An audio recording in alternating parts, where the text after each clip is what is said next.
Alafia, everybody. Welcome to Astrorisa Moon Forecast and Moon Talk Radio. This is Iya Ade. We're going to be looking at the upcoming full moon for April 6, 2023. That's going to be at 12:34 a.m. It's Eastern Standard Time.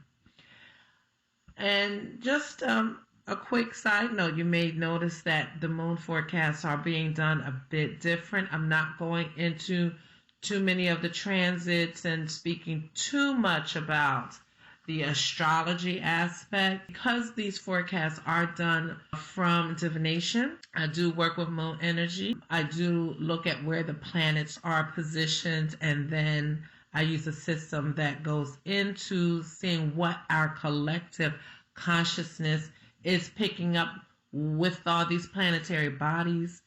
I want to just do more of just giving you the message, because everyone can look up the transits and things of that nature. So let's get ready to get into this full moon forecast. So the sun is in the sign of Aries at 16 degrees. It's in house 4. And the moon is in the sign of Libra. That's 16 degrees. It's in house 10. We're looking at OB, so we're saying that this is coming in and under Alafia at Jife, for those that know what that is. And that's dealing again with the divination aspect of it. The ascendant is Sagittarius, it's 18 degrees. So these messages, lunar messages, are activating for the next 28 days. However, like I always say, that the full moon messages, this full moon situations mentioned in the messages, they typically begin 8 to 10 days prior to the set date. So you will likely notice that a week ago or a little over a week ago, you started honing in or zooming in on these themes that we're going to talk about. Now, for this particular moon time message, these messages are going to roll into the next couple of months. Usually I'll say it's 28 days and then it'll fade out or dissipate, and you'll get like a new set of messages that again will formulate for the next month, such as May. But this particular theme or themes, you're going to see them play themselves out for a couple of months, maybe 3 months.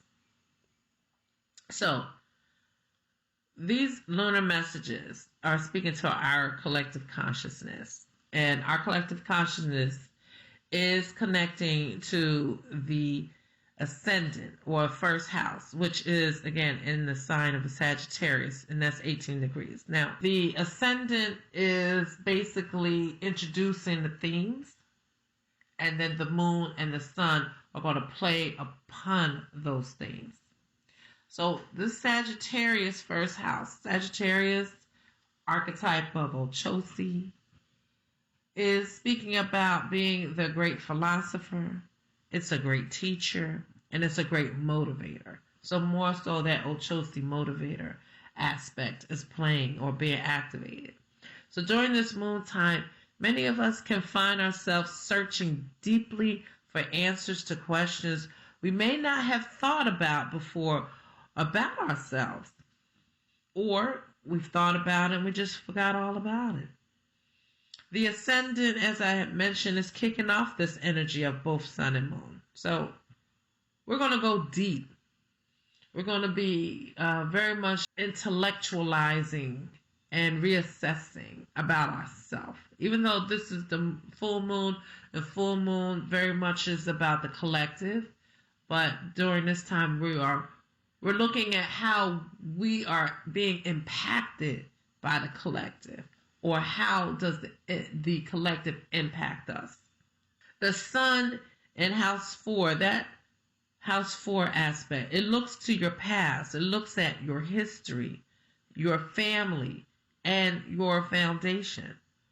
And also, with this sun in fourth house, is talking about what motivates you. So you're going to start looking at what is motivating you and where is that coming from? Or why aren't you being motivated? Where is that coming from? And so again, the sun in fourth house is stating to us all that there's something within our past or something deep within us, a great reservoir. It needs a boost. It needs vitality. So there's some lunar questions that a lot of us may be asking ourselves. And again, this is a collective. The question is, have you been relying on others to support your efforts or your dreams more than you should? Have you allowed yourself to become codependent for far too long?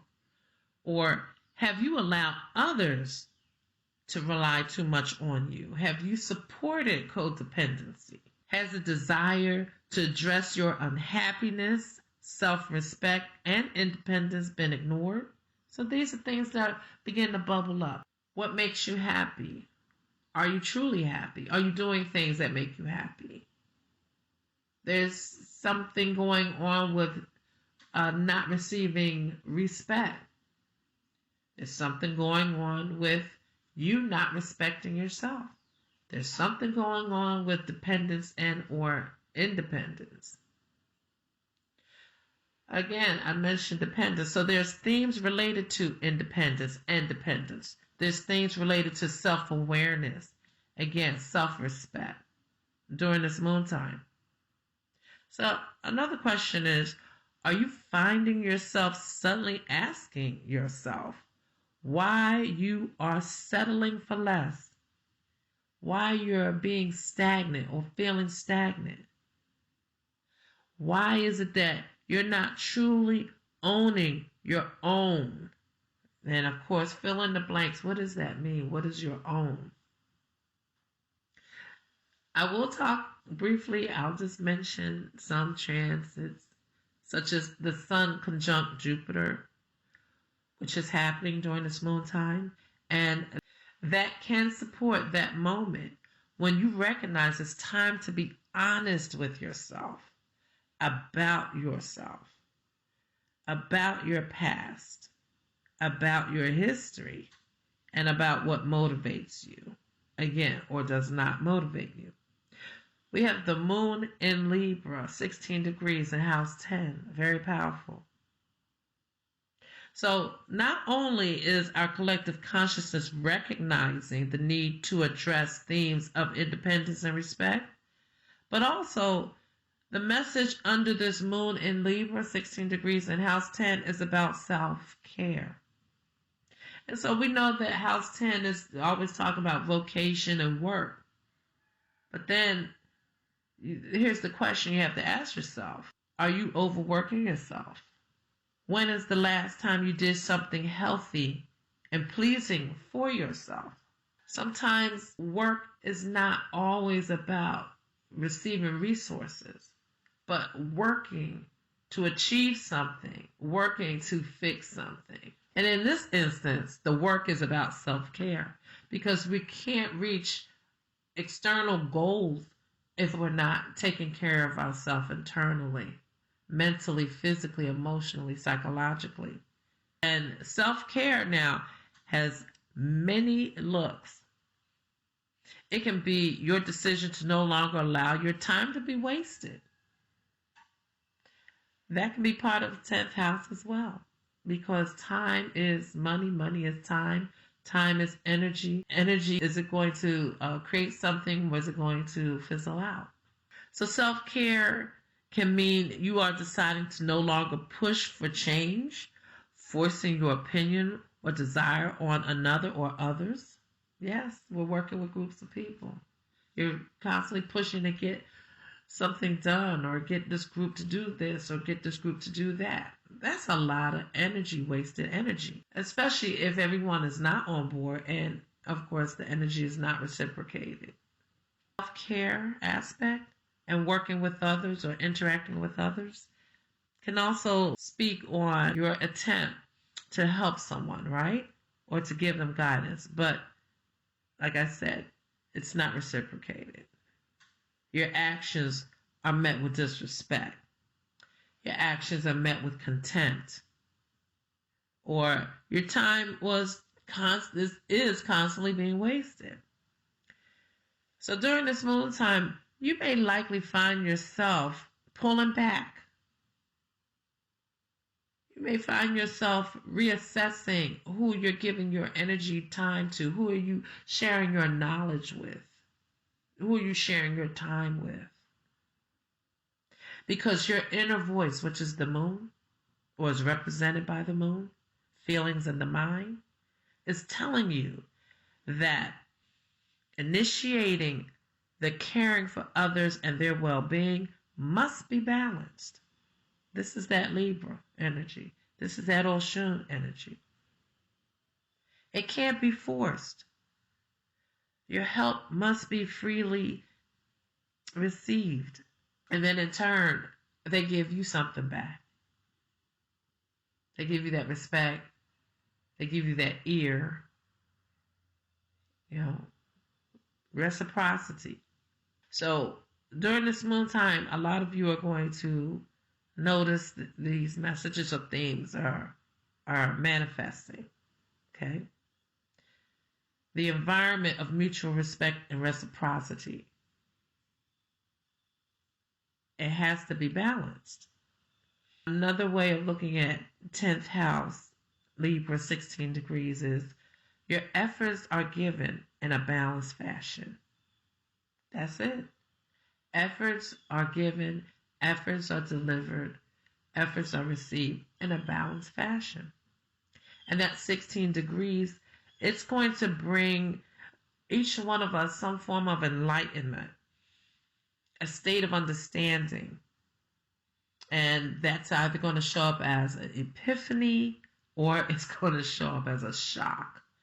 And previous full moons, I believe starting from January, possibly December, I'm going by memory now, were 16 degrees. So there's a lot of epiphanies, a lot of shock, a lot of aha moments happening every month. So I hope that you've enjoyed this moon forecast, this moon talk, these moon themes, and I'm hoping that you'll be able to really zone in and take this information, maybe write it down, and just gauge how you are moving through this month and then also the next month. That you create or receive a great understanding about your own self-worth during this moon time. And if you've enjoyed this moon time message and forecast, click the like and subscribe button. And remember to know your truest self, follow the moon. I'll see you next month when the moon is full. Everyone take care.